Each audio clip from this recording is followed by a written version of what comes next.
Todo homem que se aproxima muito de Deus em algum momento acha que vai morrer, tenha certeza disso.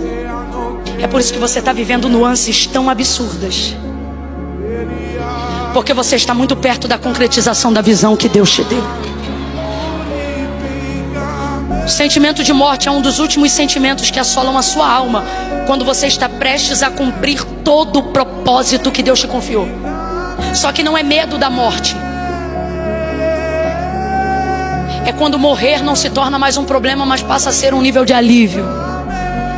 Não, você está dando glória porque não entendeu.